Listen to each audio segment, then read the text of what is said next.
Galera, boa tarde.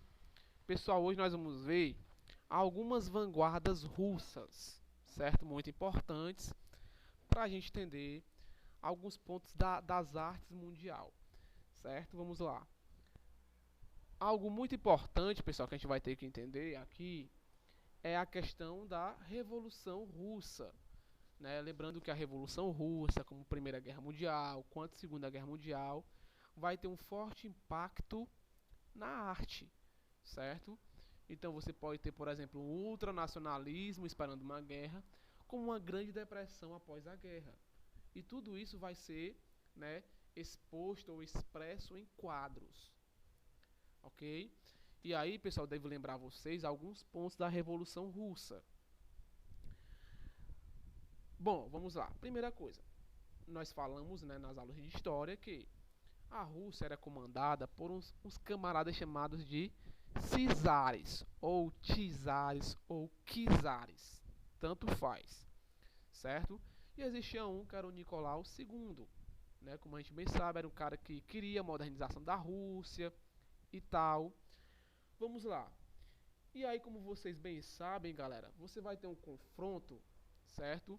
Entre o Japão e a Rússia, porque a Rússia queria expandir ainda mais o seu território e o Japão não, você não vai tomar nada aqui não. Então você vai ter lá um confronto direto, né, entre Rússia e Japão, e lembrando que a Rússia perde, certo? E aí em 1905 você vai ter o que, professor? Em 1905 você vai ter uma revolta, uma manifestação, certo? Onde as pessoas foram totalmente, como é que eu posso falar? É, expulsas, elas foram muitas mortas, né? É tanto que se tornou o que nós chamamos hoje de Domingo Sangrento, certo? Então você vê aí que era um governo autoritário, um governo opressor, um governo bastante complicado. E aí vai passar o tempo, quando você vai ter o que nós chamamos em 1917, a Revolução de fato, a Revolução Russa, né? Vai ter a passeata de algumas mulheres, antes disso no Dia da Mulher, e em 1917 você vai ter de fato, então, basicamente em outubro, a Revolução acontecendo de fato. Ok? Então tudo isso, pessoal, é um cenário para que as obras de arte expressem, né, o que está se passando naquela época. Ok? Então você vai ter esse contexto histórico que eu falei para vocês, né? Onde você vai ter o czarismo, a Revolução Russa. Nesse contexto sociopolítico, que já trazia bastante agitação desde antes da Revolução, jovens artistas passaram a buscar um retorno às origens da arte russa e, ao mesmo tempo, a usufruir da modernidade. Lembre, pessoal, Nicolau II ele tentava implantar a modernidade. Então, os artistas, além de ver aquela questão anterior à Revolução Russa, todo aquele contexto histórico russo anterior à Revolução, eles queriam voltar a esse tipo de arte, mas também adequando a modernidade, certo? Da indústria, das máquinas, para experimentar novas estéticas que atingissem as camadas sociais populares. E aqui, galera, é um ponto muito interessante. Estamos falando de arte moderna, chegando quase na contemporânea já, certo? E um ponto bastante importante aqui, pessoal, é que quando você observa essa última parte aqui, ó, atingissem as camadas sociais populares, aqui você vai ter uma contraposição ao tipo de arte que era feito anteriormente, onde apenas os intelectuais poderiam participar, os acadêmicos poderiam observar, poderiam fazer uma crítica. Aqui não. O objetivo é que qualquer pessoa, inclusive os mais pobres, os mais populares, pudessem ter acesso. Algumas vezes nós criticamos muito a arte moderna, mas a gente esquece que a arte moderna pode ser feita por qualquer pessoa. Não precisa ser um acadêmico, um cara que fez uma faculdade, não. Qualquer pessoa pode ser um artista na arte moderna e arte contemporânea. Porque o que vai valer aqui são as expressões. É o que a arte quer dizer, não o que ela é. Ok?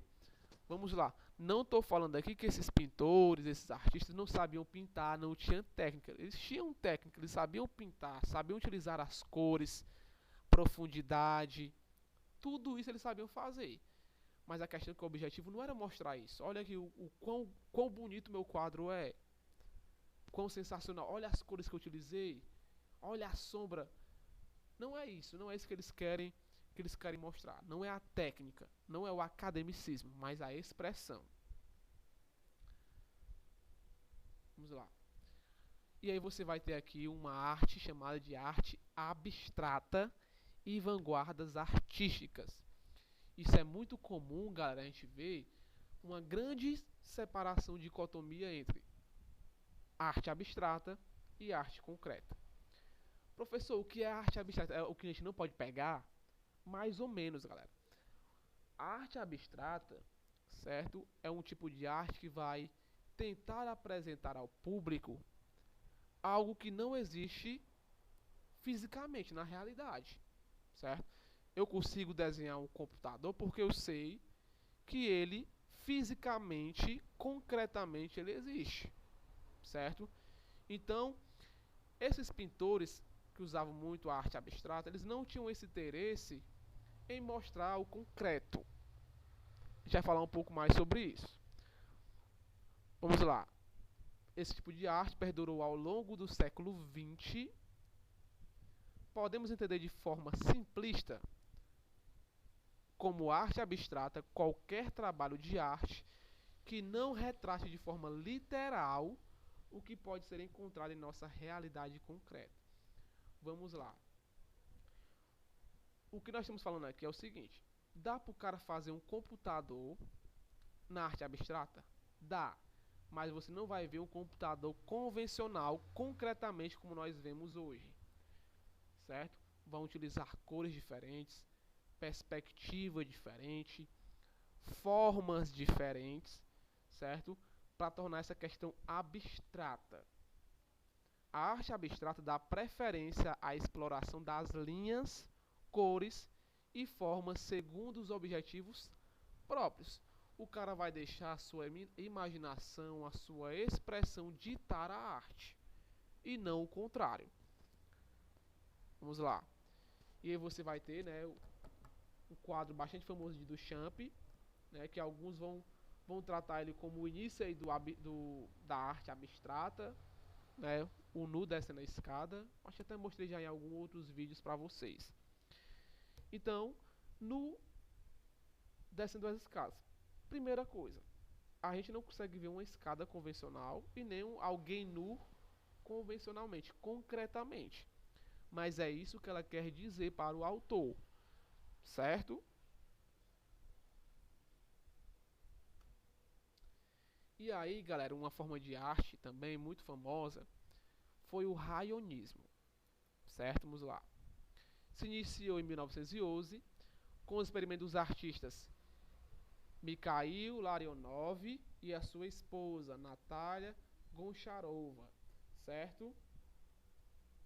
O raionismo fez da luz o próprio objeto da pintura. Então, quando você pega um quadro do raionismo, você vai observar que eles colocam muita luz. Por quê? Porque a luz não é apenas um adorno da pintura, não é apenas um detalhe da pintura. A luz para os raionistas, por isso que é o nome raio, é a própria arte, certo? A luz é o próprio objeto da pintura. Então o foco que você vai ter nos quadros é do próprio raio, né? A própria luz. Nessa corrente estética, o foco passou a ser os raios refletidos que, cruzados, formavam a composição. E aí você vai ter o que nós chamamos de Manifesto Raionista de 1913. Vamos lá. E olha aí os quadros. Então você vê, professor, qual é o sentido disso aí? Você não vai ter um sentido concreto para isso, certo? Mas você vai ver que os raios, né, a luz aí vai ser bem interessante no tipo desse quadro. onde você vai valorizar cada vez mais os raios e não a própria arte em si. Mesma coisa, certo? Você vê que fossem traços cruzados, né? Você vê as cores e tudo mais. Beleza, galera? Vamos lá. A atividade que vocês vão fazer é uma pesquisa sobre o suprematismo, certo? Então é isso, galera, e até a próxima.